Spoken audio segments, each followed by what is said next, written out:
Pedro ran home and hurried back as quickly as he could. Pedro served as a translator on the Mexican military aircraft. Do the local police know about this operation? We have to be extra careful. We haven't told them anything, said the commanding officer.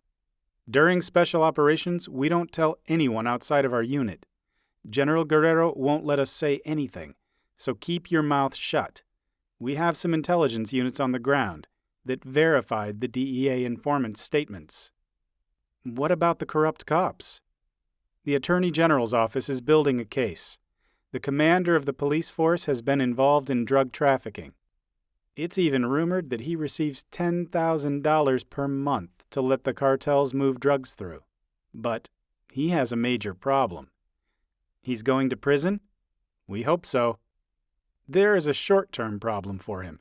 10 of the major cartels and dozens of local gangs are fighting for control of the state of Chiapas, given its proximity to Guatemala. The police chief has made some enemies among the soldiers from the Tamaulipas Revolutionary Cartel. They said that the price was too high. He offered to give them some concessions, but he wanted them to also give him some of the cartel's stockpile of drugs and weapons. This resulted in a negotiating match between the various criminal actors. The greedy guy is going to get killed before the Attorney General's office ever files formal charges. One of our informants told us that one of the cartels has discussed taking out the chief of police.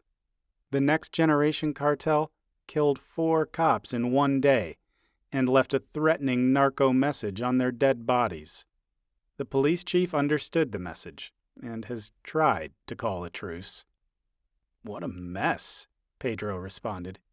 You're telling me. We need to be careful about this operation. We are trying to send a bold message to the cartels that the state is going to respond. Is the president going to increase the number of troops? We heard that he's going to send 10,000 more? At least.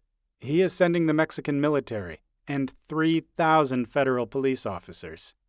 He will make the announcement tomorrow night, after our operation. Pedro loved every minute of his time working in Mexico. He had a security clearance that gave him access to top-secret information.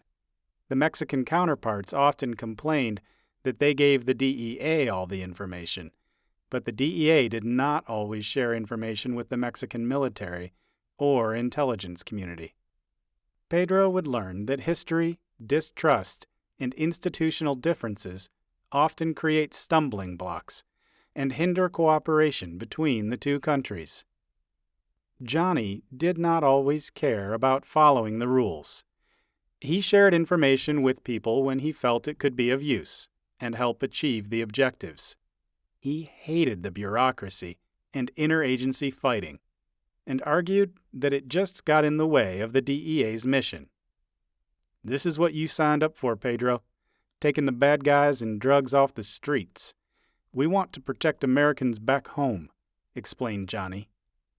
Pedro and Johnny arrived with the Special Forces to Tuxtla Gutierrez. Chiapas is one of my favorite states in Mexico. I love the culture. I spent 3 entire days walking around the ancient Mayan ruins in Palenque. I'm not going to let these drug dealers destroy this beautiful state, declared Johnny. The team spent the night preparing the operation. 30 Special Forces units were preparing to raid a set of homes in Tuxtla Gutierrez that the Tabasco cartel used to store drugs and weapons. At 4 a.m., the Special Forces deployed on a set of homes in a middle-class neighborhood. They broke down the doors. Hands up! Hands up! Put your weapons down! A team of cartel members were caught off guard because they had paid off the police chief so that they would not have problems with the authorities. They had no idea that the Special Forces were entering. 4 suspects started to run, while 2 others picked up their AR-15s and started to fire shots. Shots fired! Shots fired! I'm hit! Yelled one soldier as the bullet entered his arm.